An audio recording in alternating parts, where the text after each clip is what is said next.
Hello, everybody, and welcome back to Talking About Birds, the only Cardinal podcast likely to underperform their projections.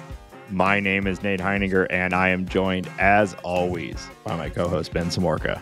Hey, Nate. What are they projecting us for? To be bad. Okay.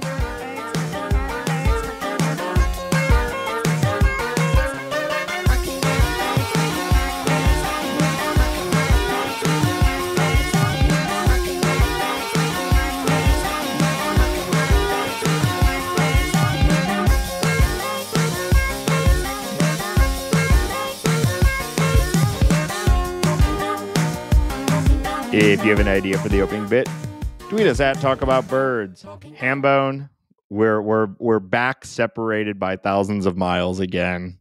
Thank God. I don't have blindingly bright lights beaming in my face, which is an improvement. Yeah. And I don't have you right next to me, so that's an improvement as well. So overall, things are looking up. 2024 starting off bright. You're no longer cowering in the corner. The little You were in the corner more than I was. Puddle of urine beneath you. What the fuck? I asked you not to tell anyone about that. Okay. Well, it was a weird New Year's. You know this. You know this. Did you have a good New Year's, Nate H? I did. We did what I talked about last week. We watched our Bollywood film, and it was delightful as ever. And we watched with the kids. We watched the firework displays on YouTube from a variety of different countries around the world as they hit their countdown, which was cool. Obviously, not watching fireworks on YouTube is not the ideal firework experience. Pretty far from it, but Sure, it was still pretty amazing to see. Wow. The Sydney, Australia one was pretty awesome. It's the first one, right? I don't know. Is it the first one? I mean, the first big one, I think. Yeah, maybe. I think that's the first major city to have a New Year. Everybody uses like the same shitty EDM style songs that they play while their fireworks are going off. It was like the exact same song. It wasn't literally the exact same song, but they were all these really bad EDM, like New Year, like it would just say New Year's every once in a while. Sure. Yeah. Some unlicensed free song. Yeah. Like AI generated. Chat GPT. Yeah. Euro song.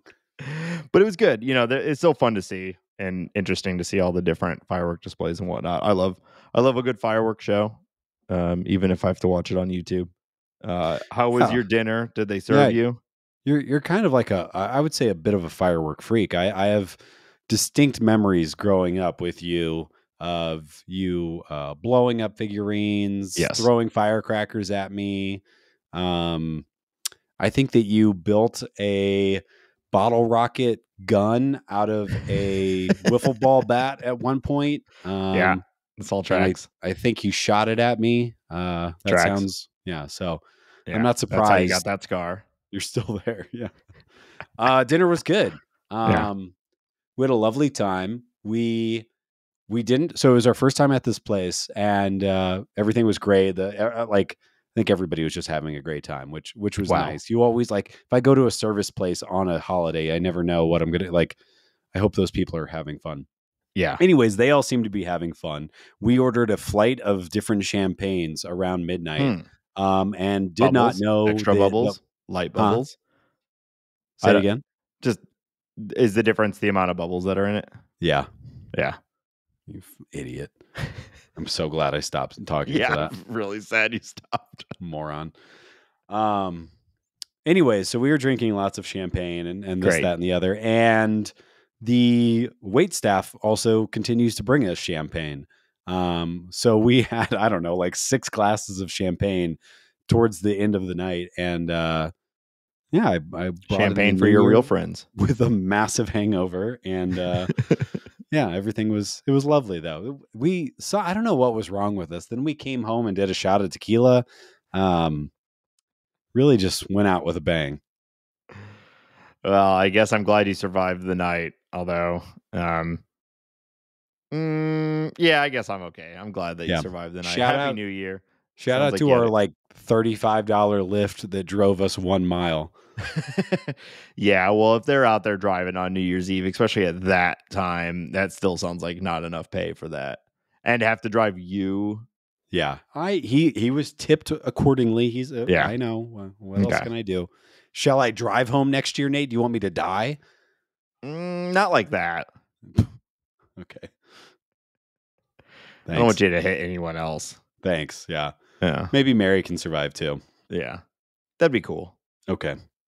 Someone has to watch your cats. Oh. Well, Happy New Year to our listeners. 2024, from a baseball sense, it has to be better than 2023, right? Yeah, it will be. It will be. It will be. We've got a number of things to talk about today. Not a lot of Cardinal news, but we have some Cardinal topics to talk about. Was there anything else you want to chat about before we get into the meat of the episode? Well, there's just something on my mind a little bit today, and I think it's nice for people like us to see somebody successful fail. And I'm not sure if you've seen this. If you read about this, have you seen this? David Ortiz recently had a gender reveal party. Him and his wife had a gender reveal party. And as you can imagine, everybody's got to make it cool and unique and Instagrammable or TikTokable or whatever. So anyways, David Ortiz, they rented out in this nice party space.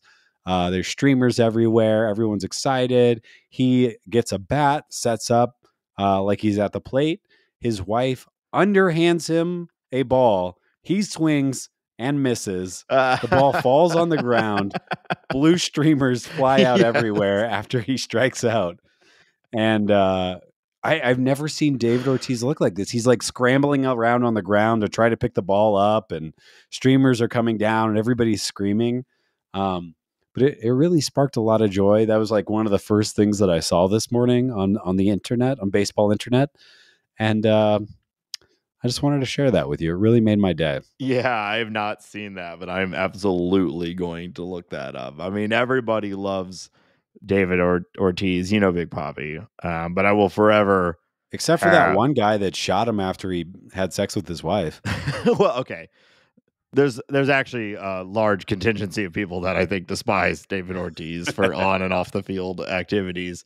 But generally speaking, he is a beloved figure, at least for his personality. But if you are a St. Louis Cardinal fan, particularly one who's been a fan or who was a fan in 2013, he's forever etched into your memory as a destroyer of worlds, the one of the worst playoff experiences I've seen. I mean, it was wonderful that the Cardinals were in the World Series, but big yikes. And we were all just screaming at Matheny to stop pitching.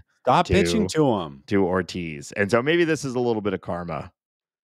A little bit of karma. It is funny that World Series, I feel like it's just like it's been etch-a-sketch from Cardinals fans' minds. Like no one, I don't know, you just never hear mention of it. Yeah. It doesn't come up. It doesn't really need to come up. It was that bad. Yeah. But yeah, it's just kind of gone. Well, that and the 2019 NLCS. It wasn't that long ago that the Cardinals were in the NLCS, but they got so thoroughly trounced by the Washington Nationals that it was like it was a good season. Cardinals made it to the NLCS. They got beat so bad that we've basically walked away from 2019 saying that was a bad season. Yeah. Just for a little fun and a walk down memory lane, David Ortiz, 2013 World Series. He was 37 years old. He had 25 plate appearances. He had 8 walks against 1 strikeout. His batting average was .688. His slugging percentage was 1.188 to total for an OPS of 1948 over 6 games. So he had 11 hits, 8 walks. I mean, he was essentially on base every single time he came up. And only struck out once. We talked about it recently. He his hit that Beltran robbed from being a grand slam, right? Yeah. And then it tore Beltran's rib cage or whatever, and he Yeah, was out he for the ran into the bullpen really, really hard and yeah. kind of took Beltran out for the remainder of the series. Yeah. So if it wasn't for that home run robbery, those numbers look even more crazy with a grand slam on top of the whole thing. Yeah. But you know what? 10 years later, he swings and misses a soft toss from his wife. So who really comes out on top? Loser. Also, we now know that baby's going to be a loser, so double loser. This is a tired opinion at this point, but the gender reveal thing is all you're doing is you're either setting yourself up for something that no one's ever going to remember and talk about, or absolute failure. It's like it is a high risk, low reward. I think they're good. You like them? I think only good things ever happen. Like there was that story where like I think a couple accidentally poisoned a main water source for a town. That one was earlier this summer. I know that like a forest has been burnt down. Yeah. I don't know. People just need reasons to celebrate. I don't know. We're all fine. Do whatever you want to do. You convinced me. They're fine. Wow. Let's do more. We need to let's do more reveal parties of just mundane outcomes. Yeah. Dinner reveal party. Ooh, like to reveal the meal that you're about to get? Yeah. That's good to me. I like that. You have to swing and hit a ball and it's full of spaghetti. Dumbass. I mean, that's good. I like it, but yeah. You're ruining if you have an idea for a food-based reveal party, let us know. Hit us up in the Bird Scored or in our various channels. Want to hear them. Should we talk about baseball now? Yeah, baseball? That's fine. We're in the doldrums, Nady. Yeah, we are. It is January 3rd, and there's not been a lot of news, but there is still stuff to talk about. So last time we were together, we talked about the steamer projections, which are often the first projections that come out. They're sort of Fangraphs home system. They're the first thing on there. And I think they're pretty well regarded. We like Steamer a lot. They're generally pretty accurate. For me personally, though, my favorite projection system is called ZIPs. It is made by a man named Dave Szymborski. Dan. Did I say Dave? I did say Dave. Dan. Idiot. Szymborski. And I think that the projections are good and interesting, but I also think that they're my favorite because I just like this guy. I've said this before. Yeah, me too. I think he is just he's doing everything that I want to be doing, but doing it better. He talks he talks baseball and video games as a profession. If he's not writing for Fangraphs, he's covering various video games, specifically collectible card games, your Magics, your Hearthstones, your things like that, things that are interest of mine. But he's doing all this professionally, and I'm talking to you about these things. So he's obviously doing it a lot better than myself. But anyway, cool dude with a cool projection system, and they release theirs in a real hype building system, process where you get a little teaser, and then they release them about every few days or every week. They're releasing on Fangraphs, and in between our last record and this, the Cardinal projections have come out. Now, a thing with ZIPs, if you go and look at this on Fangraphs, which I highly recommend you do, is important to note.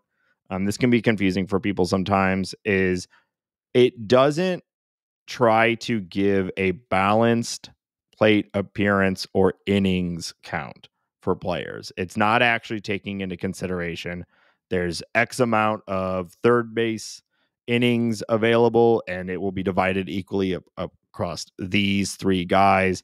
It's just saying based off of previous experience, previous performance, and expectations of potential playing time in 2024, these are the projections of what you could possibly expect. So you'll see like a ton of dudes on these projection systems getting a sometimes way more plate appearances than you would expect. And it's not necessarily saying we fully expect this guy to get this many plate appearances. And that means like Jimmy Crooks is on here with a ton of plate appearances, and they're not saying like, oh, Wilson Contreras, we project him to miss half the season. It's just if Jimmy Crooks gets to play and plays at a reasonable level, this is what you might expect from him. So I thought we'd start like we did with the Steamer projections.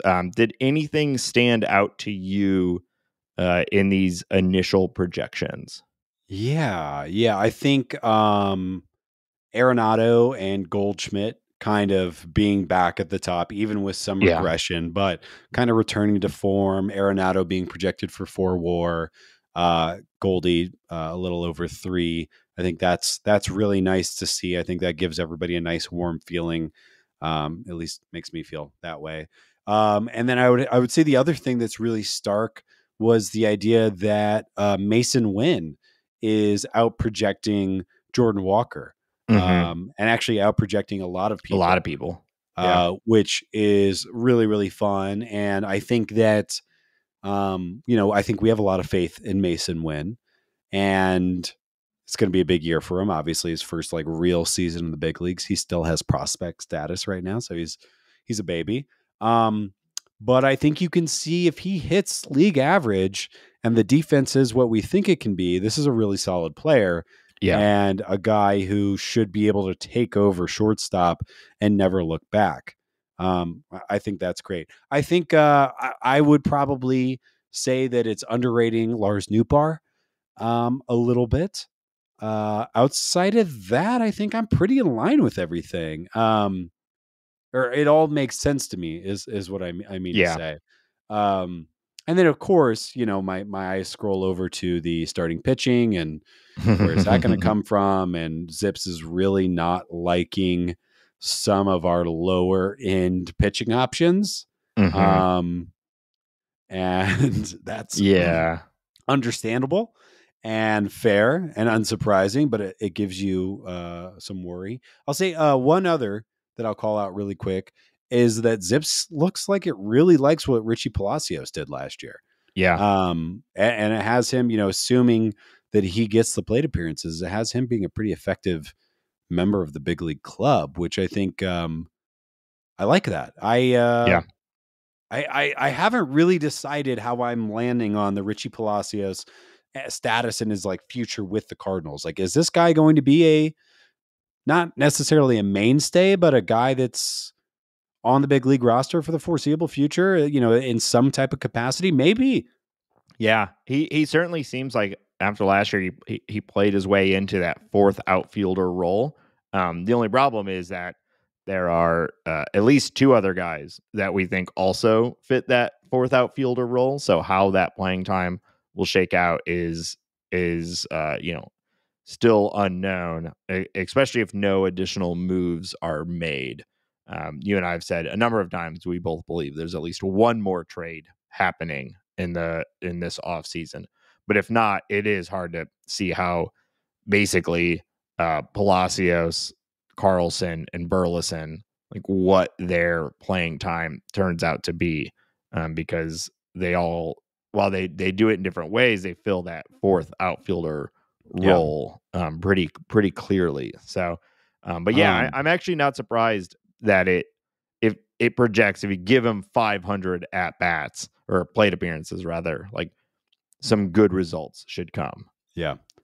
Burleson was an interesting name, kind of going through this list and kind of just, trying to put together. They have Burleson is really not, or Zips doesn't really like him, which I kind of thought it would go the other way because we've talked so much this offseason about how Burleson's underlying metrics are much better than his actual results. The guy doesn't strike out. He has good in-zone contact, and he hits the ball relatively hard. He hits the ball so often that I think it downplays his hard hit numbers. But I thought he was kind of profiling as a guy that Zips would like. And I think really what it comes down to is there's not a lot of data. There's not a lot of players like him that have such good bat to ball contact skills. Like, I'm not saying that he's going to be Luis Arias, but even Zips kind of underrates guys like Luis Arias until you have 4 years of data saying, oh, this guy actually is a 330 hitter or whatever Right. he ends up at. So I found that a bit interesting.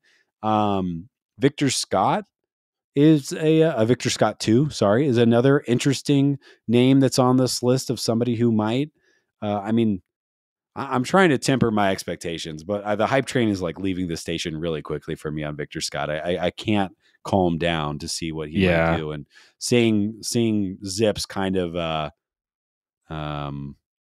don't know, Well, project him for so many steals and playing time, and it's exciting. Or yeah, sorry, though with that playing time, I mean to say. Zips doesn't really like Victor Scott as a at an offensive level. Projecting him to have a 284 weighted on base average, which is Yeah, pretty substandard. But the what you're talking about, the added ability to steal, and then I think he is highly regarded in defense projections as they have Nolan Arenado. yeah, So, it's like one tick below Mason Wynn.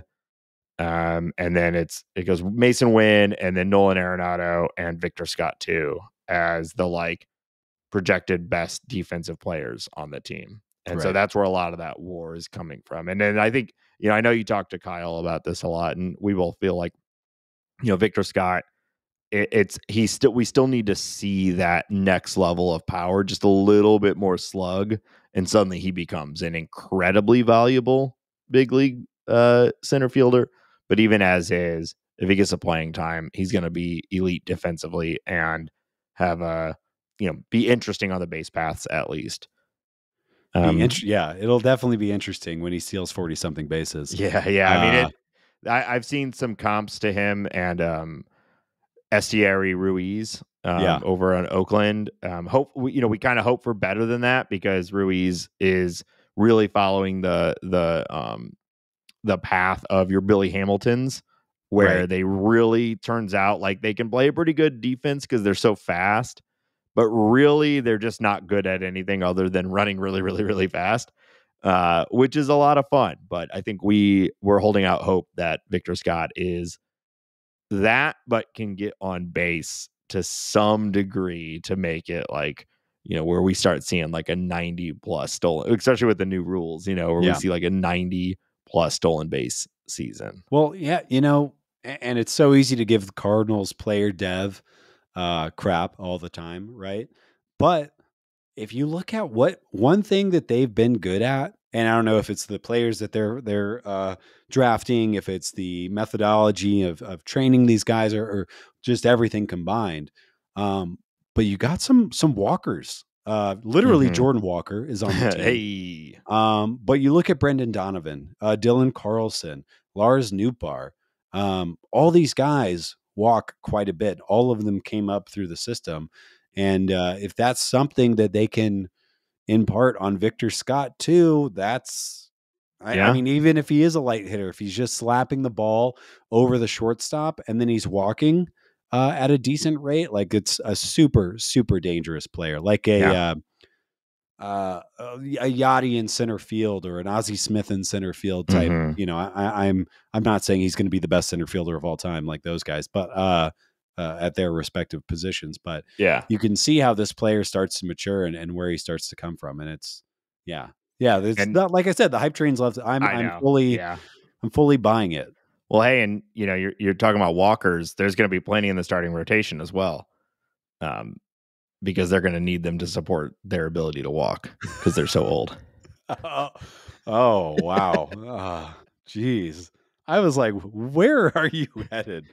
I could tell. I waited too long. I didn't want to cut you off your Victor Scott speech because I agree with it to make that bad joke. And then it got too long, but I still wanted to say it. Nate, when the jokes are that good, I'm giving you permission, bro. You cut me off, bro. It's fine, bro. I mean, just in general, the unsurprisingly, Zips likes the Cardinal lineup. So we've said before on the show, the average WAR in major leagues is 2, roughly 2. So 0 is replacement level. You don't actually want 0, and just being above 0 doesn't mean that you were a like productive big league player. The average is 2. And just like pretty much every year for, I don't know, probably the last 5-6 years in a row, it'd be interesting to go and look back at this. Every single starting position in the Cardinal lineup is expected to exceed 2 WAR. Now, some of it really close, like DH, they're projecting a combo of Donovan, Walker, and then Contreras and Burleson. They're projected as a combined 2.2, but that's the lowest. And that I'm has sorry, the Walker. positional Yeah. subtraction, right? Right. Yeah. Well, exactly. I mean, that's part of why Wynn is projected so high, because he'll be an elite defensive player at the most challenging defensive position on the field. So, like, that elite defense is worth even more. I was incorrect though. They have Jordan Walker at 2.1 in right field, which we'll talk about his offensive projections here in a minute. But again, just like Steamer, it's not projecting him to be a good right fielder. So he's suppressed there. But otherwise, I'll just go by position. You got left field 2.4, center field 3.2. You've got third base 3.8, shortstop 2.7, second base 2.9, first base 3.1, and catcher 2.9. So it's saying every single position in the lineup is going to be above average. And I think that that's fair, if not above average, nearing like all-star or elite. And these are also, just like Steamer, ZIPS is conservative. Most projection systems are. So this is, I think hopefully there's only 1 or 2 here that are below this, but I think it's fair to expect a few of these might be above it as well, which they do. Oh, they have a way of handling that too, which we'll talk about here in a minute. Yeah. I think, Cardinals fans know this team really well. And I think you can look at these projections, and I think, I think there's a narrative behind the idea that I think it's easy for us to expect Arenado and Goldschmidt will take a bit of a step back this year. They're getting older. But it's also very easy to imagine Wynn, Gorman, Nootbaar, and Walker all taking a step forward. If Contreras just keeps his head above water, he doesn't even have to perform as well as he did last year. It's a really good offensive team, offensive and potentially defensive team. Yeah. And I want to throw out the bullpen too. The bullpen has been a big topic of discussion this offseason, and it certainly seems like the Cardinals are projecting that they are not done with improving the bullpen, between just the fact that we know players have been visiting the St. Louis Cardinals, and we've been hearing constant reporting from Gould and Katie Wu and others that are, in the know, that they're having these meetings. So, whether something actually happens or not, we'll see, but they are pursuing an additional, seemingly high-end reliever for the bullpen. Even without that, the Cardinals are projected to have a pretty good bullpen. So right now, the combination is projected to have a 4.2 WAR, and WAR with relievers is sort of complicated. So I thought I would at least show a comparison. So the Arizona Diamondbacks, their ZIPS projections just came out, and a huge conversation piece around the Arizona Diamondbacks in the second half of the season last year and their playoff run was just how good their bullpen was, right? That was a big part of their whole playoff run, and every game it was talked about. Ginkel, Seawald, Mantiply, these were becoming big names. And for the most part, as far as I can tell, that entire crew is back for the Diamondbacks. They are projected at a 2.6 WAR in 2024. The Cardinals are projected at 4.2. So considerably higher from a bullpen that is still likely to be improved. So ZIPS really likes the roster, or sorry, the lineup, really likes the rotation. I'm sorry. No, hold on. Really likes the bullpen. Yikes. And really likes Sonny Gray. Yeah, really likes Sonny Gray.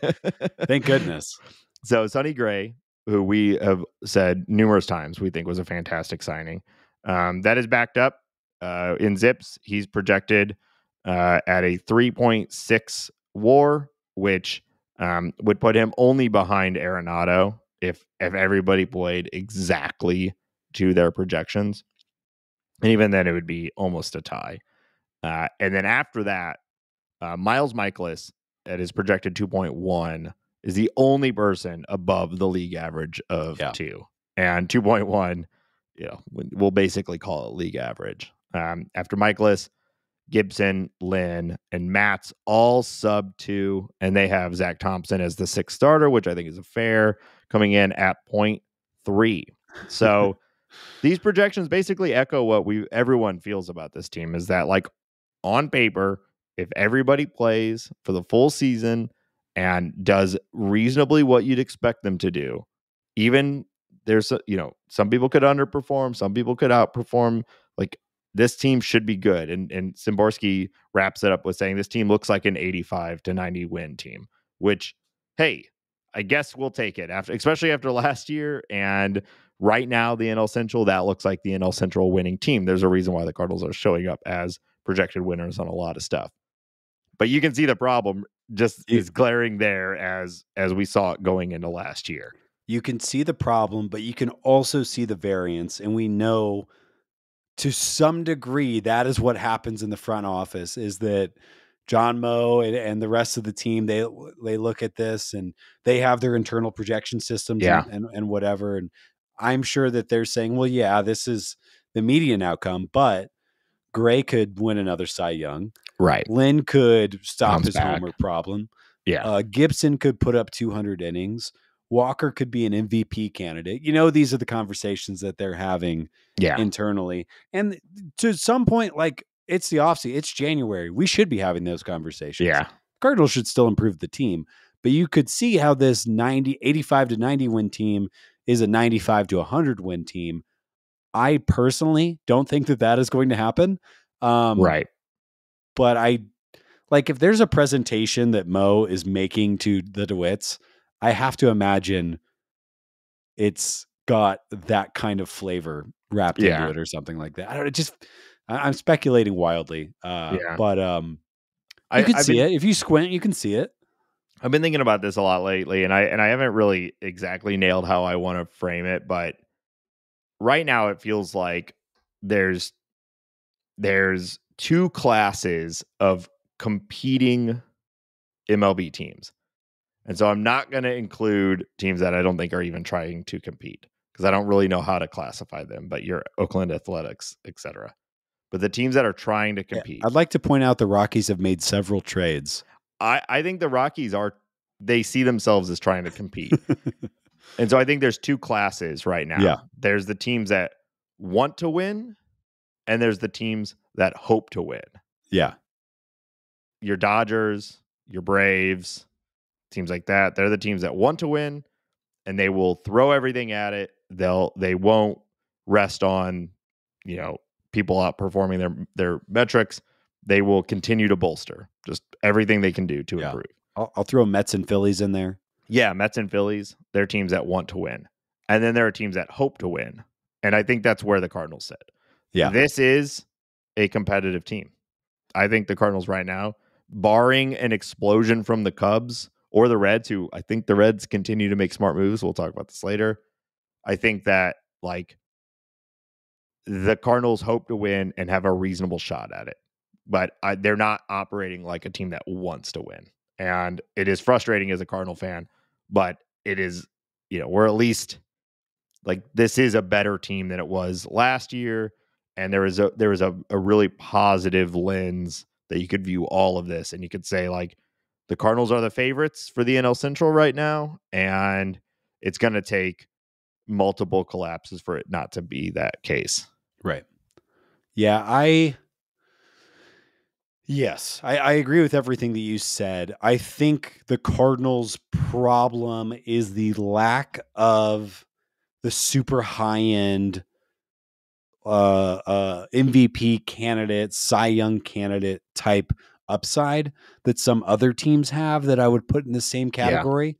The O's I would put in that category. At least the Astros, although they might be in the other category. They're really actively trying to win. But yeah, I think that's the only little damper I would put on that statement is Maybe Gray. It seems highly unlikely.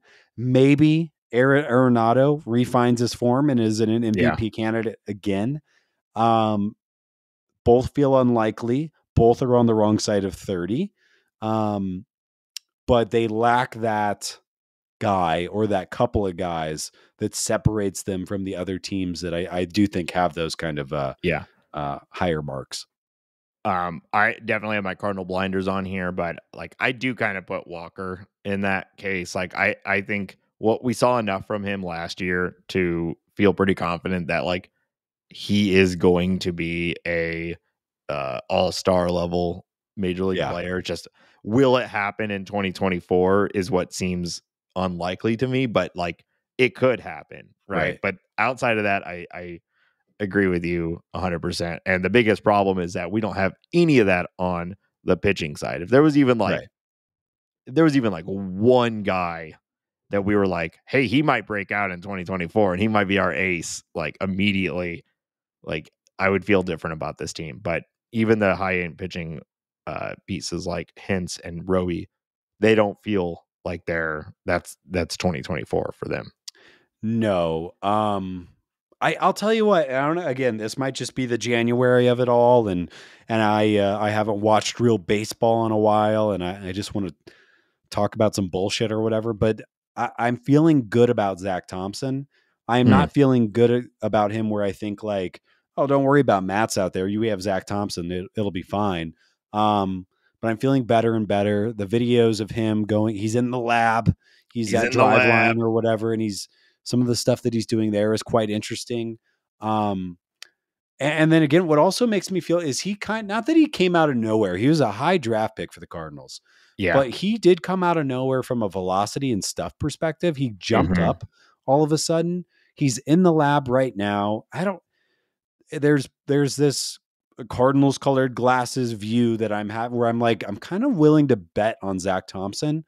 And I don't think he's going to compete for a Cy Young. But I do think that I'm talking myself into this possibility where he could be a 3-win starter for the Cardinals soon.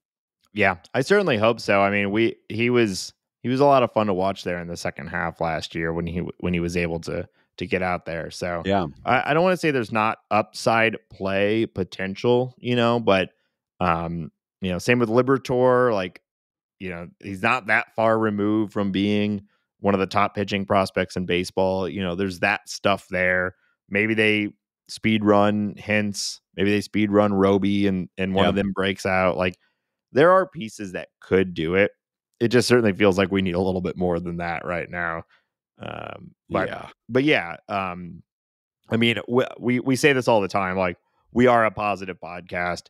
Last year was so rough that I think has shifted the tone of this show a little bit into more of a hesitancy to be just blatantly positive, but like, I mean, I want the front office to do more. We rant and we rave about them a lot, but like, at least on the position player side, like this looks like a really fun team going into 2024. And I hope that the rotation doesn't collapse and steal that fun away from us. But like seeing this, like the Newt Bar, Walker, Wynn, Goldie and Arenado still, Contreras had a rough first half, but was one of the best players in the league in the second half last year. And so maybe some of that momentum just carries right into 2024. You can see how this team will offensively be fun. And then the bullpen is probably going to be very, very good.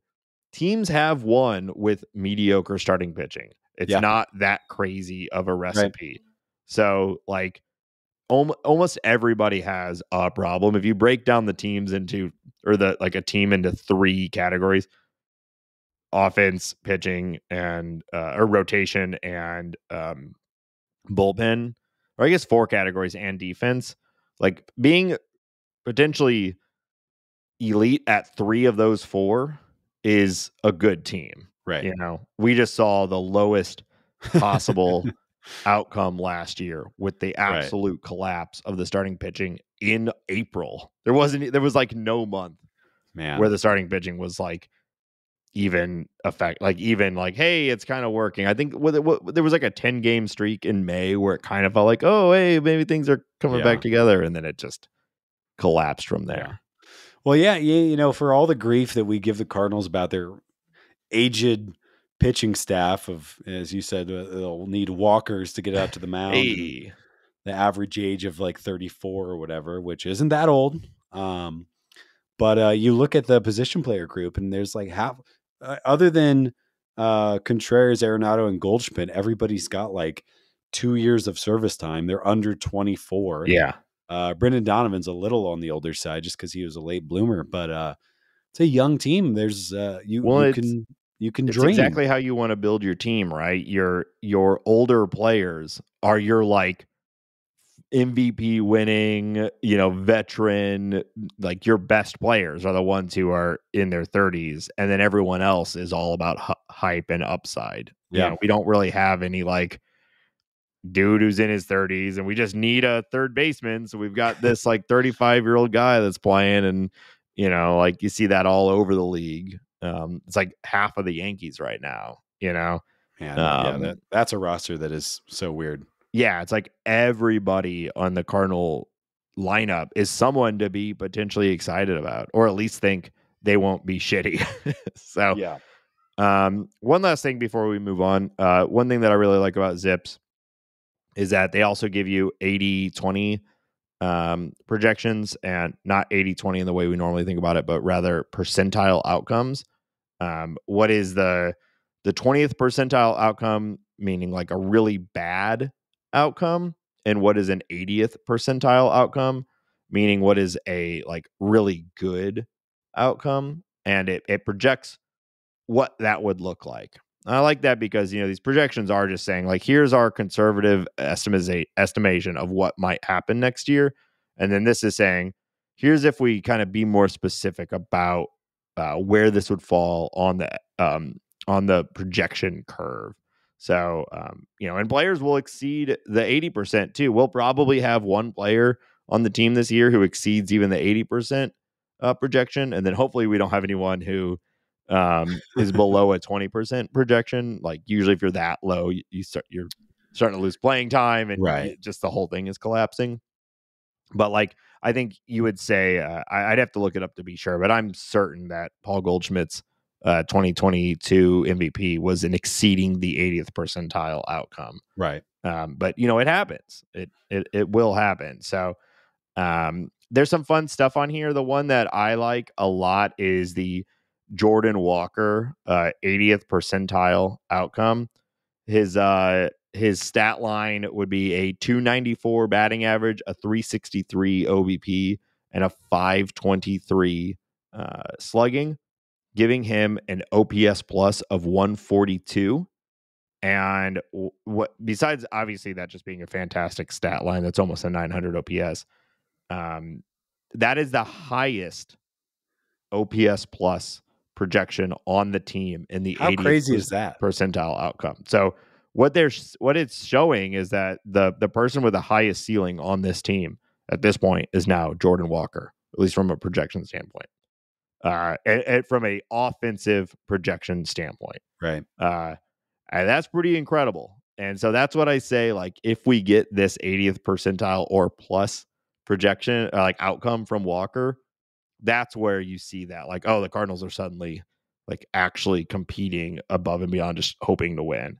Because they suddenly now have another MVP type candidate right there in the lineup. Yeah. Did any of the other like 80-20 projections stand out to you? No, I don't think so. I think Newt having they show some power coming his way in the higher projections, I think is really exciting. I do love that with Paul Goldschmidt, even in the 20th percentile, he still has an above 100 OPS plus. Yeah. Like that is how good Paul, like he's the only one on the team where if he hits his 20th percentile he still is a slightly above average offensive player. We need to appreciate Paul Goldschmidt. We need to re-sign him. We need to not get bored with his greatness. He is so fun to watch, and I just love him. Yes. No, other than that, yeah, it all looks pretty normal. I think the only thing that I would say overall to kind of button this Zips conversation is that I think the power numbers for the Cardinals are low across the board. I think Nolan Arenado is going to hit over 21 home runs. I think Goldschmidt is going to hit over 23. I think Contreras is going to hit over 18. And I think Nolan Gorman is going to hit well over 28. I think Gorman is going to flirt with 40 this year. And I could see Jordan Walker breaking 27. So there's some other guys on that list. Like if Wynn hits 13, that'll be amazing. How that all plays out, we'll see. But I do think the power guys are a little underrated. Why that is, I'm not entirely sure. But I think Gorman in particular is going to smash his projected 28 home runs. Yeah. Well, I think the last year did a lot to really sway the projections and as far as power goes, especially for Arenado. After last year, like he's past 30. He saw a decline last year. Like every system starts screaming, decline. Right. Like here it comes. It's normal. That's how most players are. And it should be noted, even with that power decline, even if Nolan Arenado only hits 21 home runs, he provides value in so many other ways. Obviously, defensively, he's still a really, really good player. So yeah, it's not the end of the world if his power starts to slip a bit. Yeah, 100%. All right. So yeah, check out the Zips projections. We really like them. We're going to switch gears a little bit, and I want to read an email from a listener. So we got a good one. We got a really good one. Yeah. So we're always open to discussing. Like, if you have something you want us to talk about, let us know. Like, if it's a good question, we'll put it on the show. So I'm not going to read the whole email, but this comes to us from Mike. He says, Mike from Denver, shout out. Mike from Denver. Yeah. Curious what your thoughts are on lineup consistency and how much that does or does not affect a team. I know decisions related to the lineup are very data-driven these days, but do you think players benefit from generally knowing and expecting where they are in the lineup each day? I know players need days off, and I know sometimes you may want to drop a lefty from the lineup if you're facing a tough lefty that day. I get all that, but if dropping a lefty from the lineup results in 5 other changes to the lineup, I wonder how much that throws off the rhythm of those 5 other guys. Or maybe it doesn't matter. Just curious what your take on it is. So, yeah, great email, Mike. Thank you again. I'll go first, Ben, and then I want to hear your thoughts. So, this is something that I think that gets talked a lot about. And it is part of sort of the art of management, right? Everyone gets to have an opinion on this. And lineup construction is also one of the few things that we as fans can point at and say, this is what I would do differently. And it's this and bullpen decisions are the things that are the easiest to argue with a manager about, because they're clear decisions and you can see outcomes in a game. And I've gone back and forth over the years on how I feel about this as a topic and a direction to go, because on the one hand, I've always felt that, the players generally are what their expectations are. They are what the back of the card says. And wherever you slot them, at the end of the day, their performance is going to round out, whether they're hitting first or fourth or seventh or whatever. They're going to perform generally how you would expect them to perform. They've been playing their entire lives. There's not hitting second instead of third is not going to throw one of these elite athletes off of their game so much that suddenly they're not good at baseball anymore, right, or something like that. That's how I felt for a very long time. And I think that's how a lot of people feel, especially those of us who are really into sabermetrics and whatnot. You just look at the data.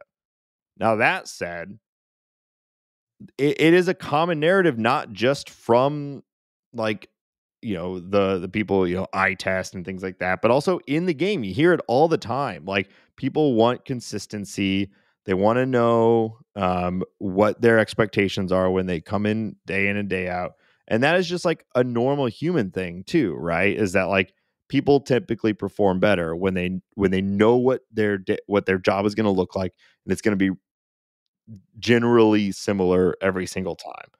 And so there's that human side of it. And so what I've come to believe is that ultimately it comes down to what sort of clubhouse is the team trying to create, and what sort of clubhouse are they projecting? Are you the type of clubhouse that is saying it's next man up? Everybody's here to do their job. It doesn't matter where you are, when you play, etc. You got to get out there and you got to give it your best. Or are you projecting a sort of like, this is like an earned structure, and the veteran players have their role and it's been carved out and it's theirs, and you have to take it from them if you want to get that right. We see that with like closers, or we see that with like the cleanup hitter. Like, he's our cleanup hitter, it's like this like badge of honor. And I could see where if someone is like, you're our cleanup hitter, you've earned this role, and then they come in one day and they're batting sixth, like, I can understand why as a human you might be like, well, damn, now I'm a little disappointed. Now my feelings are a little hurt. And so that fastball looks a little faster. So I think it comes down to what kind of clubhouse you're trying to build, and how you set people up for this sort of thing, and then being consistent with that. So I think either works.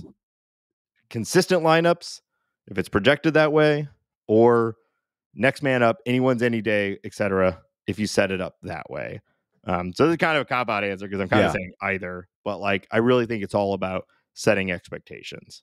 Hambone, what are your thoughts? Yeah, I think it's so like, well, I want to answer this in two ways. I don't think it really matters how you construct your lineup. I think what matters is the psychology of the players. And if Lars Nootbaar, if you feel that Lars Nootbaar needs pressure taken off of him, then I think that psychologically it helps him with the pressure to be moved back in the lineup, to give him some time off. And I don't think that there's any real quantitative data to back that up, but I think that Lars Nootbaar feels more relaxed further down in the lineup if he's not performing well and needs pressure released off of him. If that makes any sense. Right. I think, but that's where, assuming that type of good conversation's been had between the manager and the player. Yeah. I also think that it works in the inverse. If you have Paul Goldschmidt batting second, Nolan Arenado batting third, and let's say Nolan Gorman batting, Arenado batting fourth, and let's say we have Gorman batting third. Geez, sorry, okay. everyone. Goldschmidt 2, Gorman third, Goldie, Gorman, Arenado. Yeah. I think that there is probably, on a very minute psychological level for that starting pitcher or whatever that pitcher is, that they're going to focus a little bit more on Arenado or Goldschmidt and not worry about the kids so much. And that might give Gorman a, 1% advantage in that plate appearance. And it also might make him feel 1% better. So if you believe you can get your player a 2% better outcome, then it makes sense to do. Yeah. But like you said, it really comes down to having these conversations. And outside of that, I don't think there's much. I think it's purely psychology. It's purely about making your players feel like they are in the best position to succeed. Yeah. Yeah. And that makes it even more unknowable. So I think that this is the type of debate that's just going to go on forever. And I wanted to hit really quick on like the mechanics of lineup construction. So there's this really great article in Fangraphs. This was years ago by somebody named Chris Russo. And essentially what he did was run a projection system. He took the average offense for catcher for every position and made those into players. So the average catcher this year hit 237, 290, 387, right? And typically the catcher is the worst hitting position in baseball, and then went down the line. First base, you can assume, is likely the best hitting position, right field the second, DH up there as well, so on and so forth. And essentially what he did is he ran a simulated offense with the quote unquote most optimal lineup. And what a lot of people believe is your second best hitter first, your first best hitter second, and then kind of going down the line there and run a couple of variations of that. Then he did the inverse of that, where he purposely made the quote unquote worst lineup. And through these simulations, do you want to have a guess, Nate, of what the run differential was in between the quote unquote optimal lineup and the quote unquote bad lineup? Is it just strictly run differential, runs scored? Yeah. How many runs was the difference in the runs between the good and the bad lineup? Wow. I do remember this article, but I don't remember anything about the outcome. So I'm purely taking a shot in the dark here. But I'm going to say the optimal lineup scored 25 more runs than the suboptimal. What a guess. 26. Holy shit. 26. Nice. Over 162 games. That is how important it is. So obviously, it's a couple of wins in there, probably. Yeah. Spread out, it's mostly inconsequential. I would say, like, a couple of your players could make that up with good performances or bad performances. Yeah. It is not a non-factor, but it is almost inconsequential. Almost. And I think what it really comes down to, and what I believe are the two most important things, is having your best players have as many plate appearances as possible. And I do believe in staggering lefties and righties, especially with a 3-batter minimum. Yeah. On one of the points you just made, it's been a while since I've seen this. It may have changed, but I doubt it would change very much. The average difference between a spot in the lineup over a full season is each spot gets roughly 18 more plate appearances a year than the spot below it. So your leadoff guy will get 18 more plate appearances in a year than the second place guy.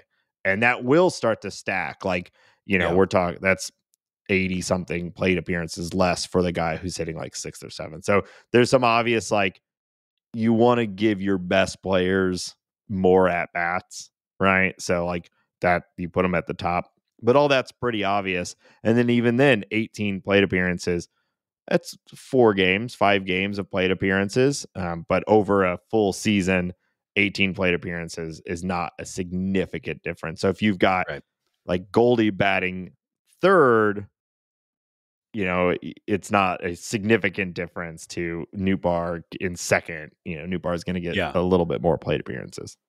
Yeah, like, I want to make sure we're answering like Mike's prompt directly. Like, okay, let's say that your lineup is what we were talking about earlier. Gorman's batting third. You're giving Gorman a day off. Do you simply slot in Donovan or Edman in the third spot in the lineup and leave everybody at the spots that they're used to? Or do you put the lesser hitter further back in the lineup and scooch everyone up one? That is what I would do, because it is marginally optimal. Right. Again, we're talking about numbers that are mostly inconsequential, but if you're talking about one game and you score one extra of those 26 runs and that gets you the win, I do think it's worth it. And I would be designing my lineup for optimal production as often as possible. Because you never know when that win is going to come in, or that single run. We saw sometimes what the inverse of that looks like, right? Was it I guess it was 2 years ago, where Matt Carpenter's last season with the Cardinals, where like when Carpenter would play, he was batting like cleanup or 5th, and he had not been hitting that way in a very long time. Right. And it was very frustrating. And the argument was truly exactly that. We put him there because that is where he was comfortable and it doesn't shake up the rest of the lineup. And that is where Marmol or I guess that would have been Schilt was prioritizing the mentality side of the thing rather than the optimal play. And I think there are times when it's so clear that it's a suboptimal decision on the field that you can't do it. But so like that one, for example, right. But for the most part, you're finding that balance in between the two. Well, and anecdotally, it's very easy to remember the time where Matt Carpenter comes up to bat. He's batting fifth, bases are loaded, and he strikes out. Yeah. And you're not going to so much remember, the 12 pitch at bat where he ends up walking and no one's on base. And it's just kind of like variance and randomness and clustering and all that crap that no one can control. Right. But if I were Ali Marmol, if I were Mike Schilt, I would be communicating out to my player group like, I am going to design the lineup for the optimal runs every single day. No, like we need to be like people are going to be shifting, but I'm going to do what I believe and what the numbers tell me puts us in a space to score the most runs on that individual day. And I think that's what a good manager can communicate, and you hopefully get buy-in, even if it's the stubborn older Matt Carpenters in the lineup or in the dugout. Right. Which, where we see most successful modern teams are doing it exactly that way. Right. Next man up, put them wherever it makes sense, and just expect performance. So, Mike, thanks for the email. We really appreciate it. Good discussion. And if you're out there listening, share your thoughts either on that question or if you have something else that you'd like for us to talk about, let us know. Anything else you want to talk about, Hambone, before we move into the break? No. Would you put Newt or Donovan to lead off for the Cardinals if they started tomorrow? I think I'm going Donovan, Newt, and then the rest right there. Okay. Yeah. 2 lefties. All right. Fun. Yeah. All right. So, if you enjoy the show and want to support its creation, consider joining our Patreon. This show is listener supported on patreon.com. We've had a couple of people join over the last few weeks, which has been really exciting. We shouted them out last week. And if you're thinking about maybe in the new year supporting the creators that you enjoy a little bit more, maybe that's one of your resolutions. It's something Molly and I've talked about. You can do it on patreon.com/talkingaboutbirds. Patrons of any level get access to the Bird Score. That's our private Discord.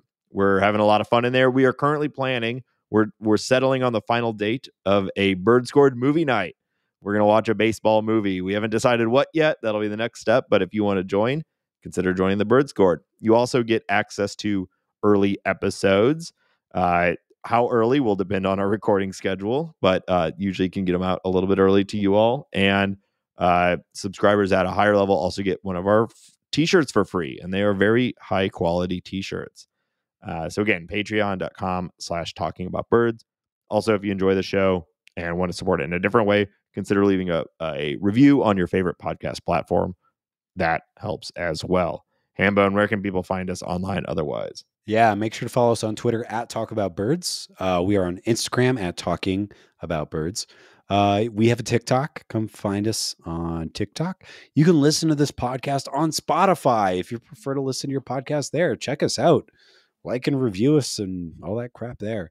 You can email us like Mike did. Any questions or interesting topics to talkaboutbirds@gmail.com. You can find all of that information at talkingaboutbirds.com. And of course, I'm here to remind you that you can call us or text us at 848-48-BIRDS. That is 848-482-4737. Hit us up. Sign us up for weird messaging systems or whatever, all that good. And yeah, I'll just say, been loving the Bird Scored, been loving the support, been loving the camaraderie. Excited to make Nate watch a movie he's never seen because he doesn't like baseball movies. So it's going to be great. Not what I said, but I actually love baseball movies, but I've just not seen a lot of them. So I'm very much looking forward to it. Mm-hmm. And if it goes well, maybe this is something we'll do more readily. And once we get this going, I'm looking forward to some game watching parties with the Bird Scored as well. So who knows? Maybe we'll do a meetup sometime too. Maybe. I don't think y'all want to actually meet Ben in real life. Wait, no, you're the socially or whatever. I'm a delight. You suck. Okay. All right. Tweet at us. Who would you rather meet? Wow. Oh yeah. Neither of us want that. All right. So, yeah, let's go ahead and talk about some league news. There has been a little bit of movement around Yeah. the league.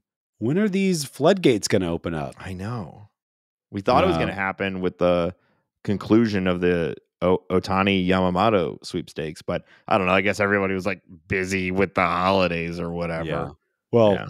and Scott Boras is in control of the situation now. It's all his clients basically remaining. So we'll sit here and wait. So anyways, a couple of moves have come through. Some interesting pitching moves. The Reds announced that they have signed right-handed starting pitcher Frankie Montas a 1-year deal with a mutual option for 2025. It is reportedly worth 16 million smackers. For a guy that really hasn't pitched in a while. He came back and had a little bit of action at the end of last season. Showed that his elbow and shoulder are working. But not that it's a large difference, but how do you compare this to the two deals the Cardinals made, specifically Lynn and Gibson? Yeah, I think the Reds are going for ceiling here rather than floor. And so the Cardinals went for floor. The Cardinals are banking on, they're like, we just need to get to the 6th inning without the game being over, and we have a shot to win. And I think the Reds are looking at like, our rotation has been all over the place. We've got some young guys. We need someone who's been around but hasn't been able to put it together and can come in and actually be like a high-end starter and potentially be our number one if he like really recovers. So it's interesting that it was, in the big picture of baseball, it's not that much more expensive, but comparatively, this is 60% more expensive than like a Lynn or a Gibson. Right. So like on a like percentage level, this is considerably more expensive for a Frankie Montas, which is pretty surprising. Right. I thought I am surprised how much it cost them to get him. But like, I don't know. I kind of like this for the Reds, frankly. Like they are throwing a ton of darts this upcoming year. And they're throwing so many that it feels inevitable that several of them are going to hit. Like, is Ellie De La Cruz going to be the next, Acuna or whatever? Maybe. Is Spencer Steer going to take the next step? Is Christian Encarnacion Strand going to take a step forward? Is Jonathan India? Like, they have so many guys. Hunter Green. They're just stacking upside, and it's interesting. It's kind of the opposite of what the Cardinals are doing, And it is. I don't know. I kind of like it.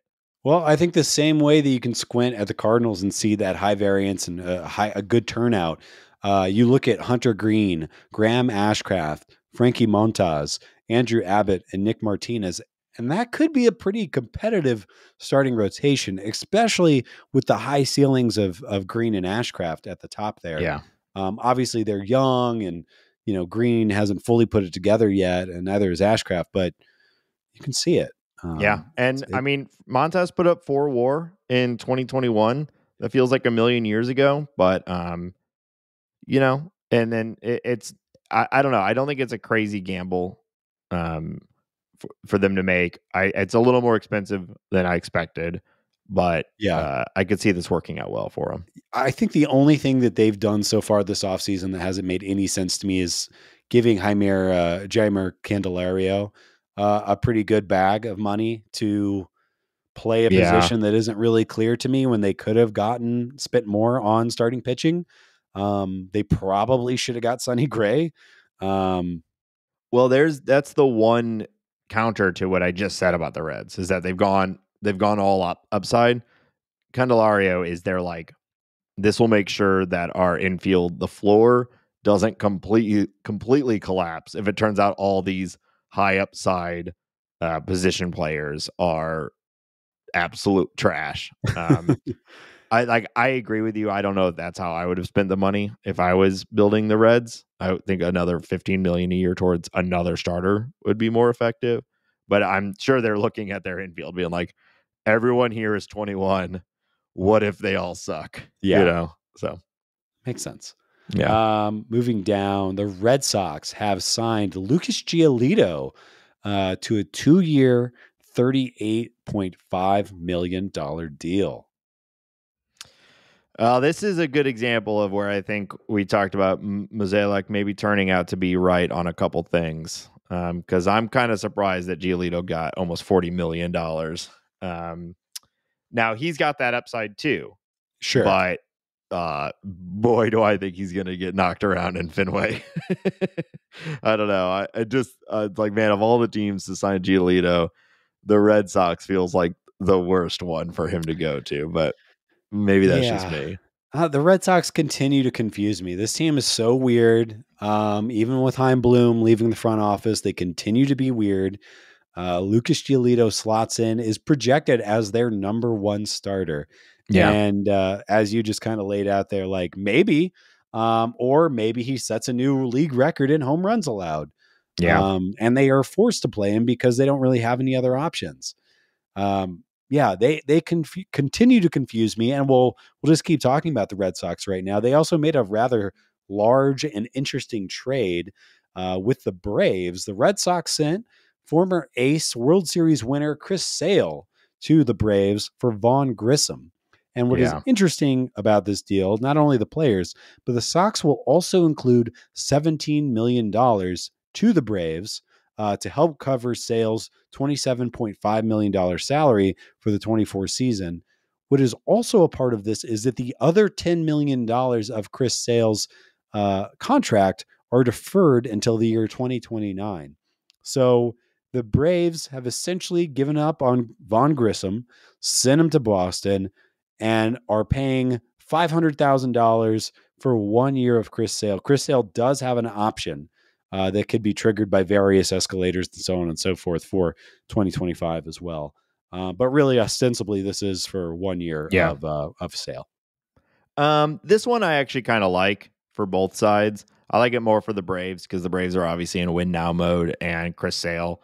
If it wasn't for injury, which I know is a huge if it wasn't for, but if it wasn't for injury, like Chris Sale would be on a Hall of Fame track as well. Right. He was one of the best pitchers in baseball, and even with all of his injuries, he still is very high up on like all of the still active pitcher rankings. Like he was incredible, Right. and we saw glimpses of it last year. He put up 2.2 WAR, outperforming everybody on the St. Louis Cardinals basically in limited time. And so it's still there. And so if you're the Braves and you know, it's a perfect sort of dart to throw. And I'm very, very frustrated that now the Braves have Chris Sale. And they didn't really have a spot for Vaughn Grissom. He's No. an interesting player. You know, not a great defender, but a great hit tool. Like he should be an offensively capable player. They just don't really have a spot for him because their team is so stacked. So they traded, you know, an extra piece with upside for a starting pitcher with extreme upside. So I think it's a pretty good move for them. Yeah. Red Sox, it's a little weird. You know, you'd think that maybe they could have got even better player than Grissom for Chris Sale, but because they had to give up $17 million also in this deal.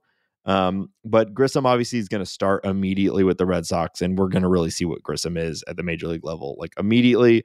And if he is good, then getting like the full control of an infielder who can hit, like it's what a team who should be rebuilding like the Red Sox, you know, it makes sense. Right. So this could be a win-win for both sides. But I don't know. It is a little weird. It is I want weird. to say it makes me think the Red Sox specifically wanted Vaughn Grissom, because I did see some people saying like, why didn't the Cardinals do this? Like, you know, like we certainly could have beaten Vaughn Grissom for Chris Sale and $17 million. Yeah. And that's true, of course. Like Brendan Donovan, you would take over Vaughn Grissom, right? But my guess is that the Cardinals didn't want to pay that. They're skeptical of adding a high-end injury-prone starter, which is fair. And I'm guessing the Red Sox specifically wanted Vaughn Grissom. You know, these trade. Everyone likes to think that trades are like video game trades where if the math just adds up, the computer will say, okay, and accept. But like, there's people on the other side of this, and the Cardinals don't really have like a Vaughn Grissom style prospect that like available. So it would have been trading something different to the Red Sox for Chris Sale. So it's not always as easy as, well, they could have beat Vaughn Grissom. Sure. Well, they could beat any trade, really, if they want to. Any team can beat any trade if you want to. Right. Yeah. But yeah, I agree. Chris Sale is not the type of player that the Cardinals need right now. And like, he's essentially the same age as Sonny Gray and a little like, do we want another 34-year-old injury prone pitcher? Yeah. I mean, I am torn on it because like I thought the Cardinals should kind of target Chris Sale as one of the pile of pitchers that they get, but what the Red Sox would want for him, I have no idea, because the Cardinals don't really have a Vaughn Grissom equivalent. Yeah. Well, I think it would be foolish for the Cardinals because it makes sense for the Braves, because the Braves are essentially guaranteed to get a playoff spot. So their goal is to make sure that Chris Sale is healthy going into September. That's all they have to worry about with him. The offense will keep them afloat. They have good pitching. And if Chris Sale is healthy and effective, that is extremely valuable in the playoffs. Yeah. And that's the level of game that the Braves are playing right now. The Cardinals are not there. Right. Yeah. The other side of this trade, like with the Vaughn Grissom thing, I think it is interesting. Not only are they essentially committing to Vaughn Grissom starting every day or likely every day, they're also committing to Trevor Story going back to shortstop full time after he's having his weird forearm surgery. So I'm a huge Trevor Story fan. I hope that he still can play shortstop. Yeah. I hope that he can still throw. But it's kind of a multi-factor kind of big swing for the Red Sox. So we'll see. This is like Chris Getz' first big, Craig Breslow's first big thing. And it's almost like he's kicking Dombrowski's guy out and trying to make his mark. It's interesting. Yeah. I mean, giving up, like, it's a lot, like, it's a big move, because if obviously Chris Sale's on the table, you have to imagine that there was a lot of stuff coming his way. Yeah.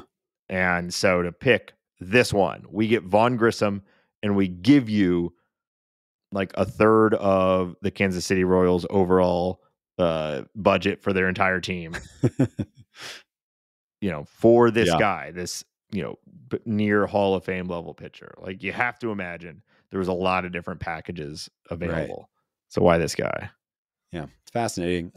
Couple of smaller moves that happened this week. The Angels have signed starting pitcher Zach Plesac, which, yeah, good. There was a moment. He's from the Guardians, and so every pitcher who comes up through the Guardians, at least for a little bit, looks like they might be the next ace. And didn't quite get there with Plesac, but potential upside, I suppose. Yeah. Well, I think the Angels are going to have a bad year.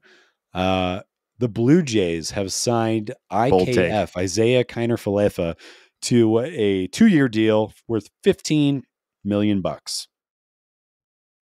Yeah. I'm kind of surprised at this one too. I can't believe he got 2 years. I know. I didn't think he really did anything with the Yankees to prove that he should be getting a multi-year major league deal. I remember when he shaved when he got traded to the Yankees. Yeah. That was fun. Sure. But yeah, he over 110 games last year. He put up a 82 WRC plus and 0.2 WAR. And his career best year was in 2021 when he put up 1.6 WAR with the Rangers. Yeah. So obviously, $8 million a year, roughly. Like, you really only have to put up 1 WAR or so to be like value in return. But for a team that's competing so intensely as the Blue Jays, surprised that like that this is their guy who they're deciding to give a roster spot to. Like, do they not have someone in the minors that could put up 1 WAR? I'm just surprised. Yeah, it is strange. I think the pressure is kind of on the Blue Jays. They missed out on Ohtani. I don't know how they could augment their team, bringing in a starting pitcher.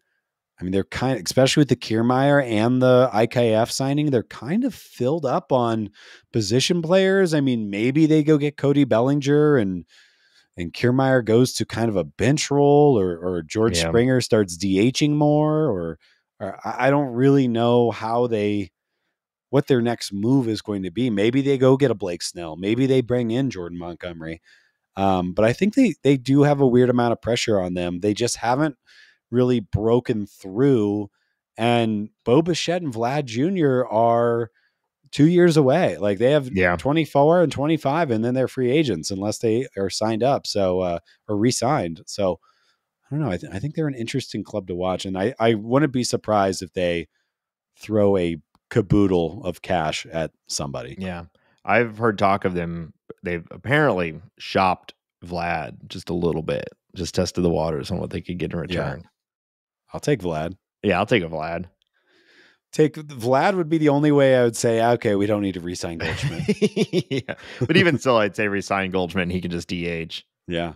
Or Vladdy can or DH. Vlad DH. Yeah, we'll figure it out. Yeah. Let Vlad do whatever he wants. Vlad can play short. It'd be hilarious. Final piece of news. It looks like the Wander Franco story is coming to a head. Innocent until proven guilty, of course, but everything's really stacking up against him. He fled officials for about half a week, but he has now been detained in the Dominican Republic. And if I was a betting man, Nathan, I would say it's highly, highly unlikely we ever see Wander Franco play another inning in the majors. Yeah. Yeah, and the story's only getting worse. The mother of one of the women has been detained, which just is complicated and gross and a problem. And yeah, it just seems like it's horrible all the way down. So it's bad. Yep. And that wraps up my league. Cool. News. Yeah. Wow. Glad you threw that in. Well, I think it's important. Like it is. I mean, he's was one of the most famous players in the game. So yeah. Apparently a complete idiot. Yeah. And a monster. Not just an idiot, but a monster. So all right, cool, fun. Well, let's go ahead and wrap this episode up with we're returning to a classic game. We haven't done it for a few months. Wow. We're going to play another round of If You Had To. Okay. So if you've not heard this game before, I have a series of clues about a Major League Baseball player who at one point in their career has played for the St. Louis Cardinals. These clues start incredibly vague. You mean, this is Who Is This Guy? What did I say? If You Had To. Oh, damn it. Oh, crap. See, I screwed up. Idiot. Up. Whatever. I'm keeping all this in. Okay. It's Who Is This Guy? I'm glad you know over there. Yeah.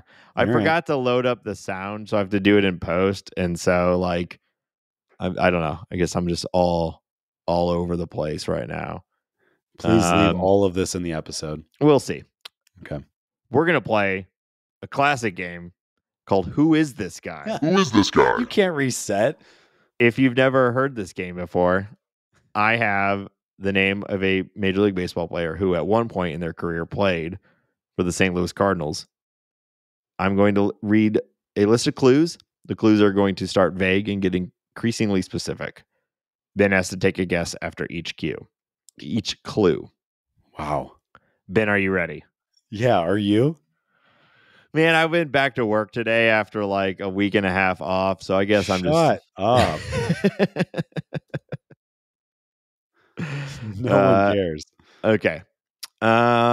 This player was born October 10th, 1990. Okay. In Hilo, Hawaii. Colton Wong? Damn it, yes. So I thought you might get it. I've done a bunch of really... so easy. Well, I've done a bunch of tricky ones lately. I thought I'd do a classic player, and I was like, well, he might get it immediately with Hawaii because there's not a ton of Hawaiian players. No. But you've also missed super obvious people before, and so Sure. I Well, this whole game has been a has been a bust. But yes, Colton Wong. So let me read all my clues. God. Hold on. Okay. So he played for St. Louis, the Dodgers, Milwaukee, and Seattle.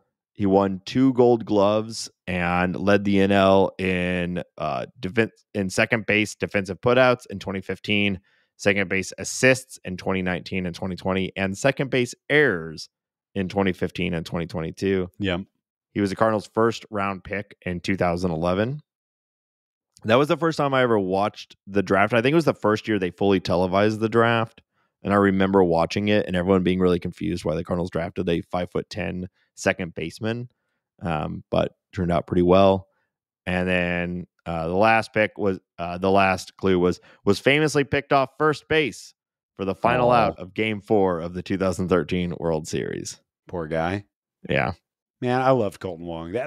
He was also one of my favorites while we had him. So I think I was just more. He's more in the front of my mind maybe than he is in yours, but I love Colton Wong. No, he's very top of mind. I honestly, I knew there was a potential, really a good percentage chance that you would get it on the first guess, but the format is that I always do where they were like their birthday and where they were born on the first clue. And usually it's not as obvious, but you've gotten some of these wrong before when they're like seemingly pretty obvious before. So, okay, cool. I mean, the last few I've done had been pretty complicated with like Randy Choate and whatnot. So it's like, I'll go to like a big time Cardinal of the last 20 years. So yeah, well, I'm just looking through the list of Hawaiian born players and the list is not very long. There are only 48. Wow. I thought there was more who have ever played in the majors. And how many have played for the Cardinals? Is that easy for you to find? It's not super easy, but I'm just going down the list right now. Kirby Yates was born in Hawaii. I would not have guessed that.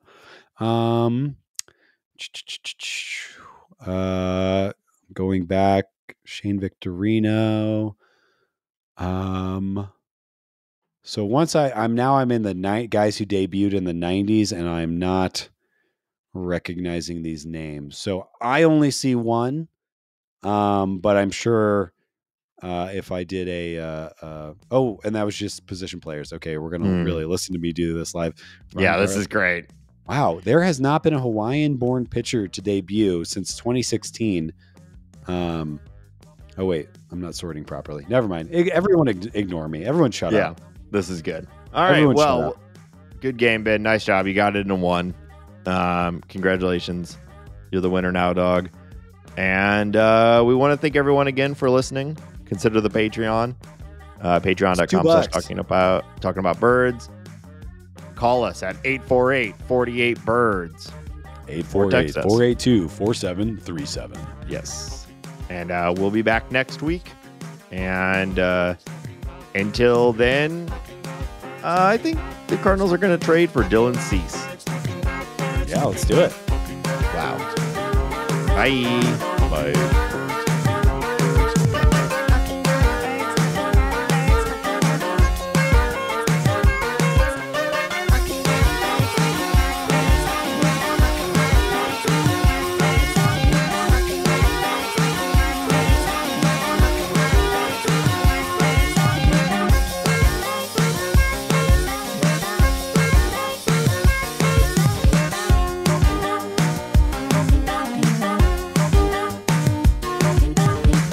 Talking about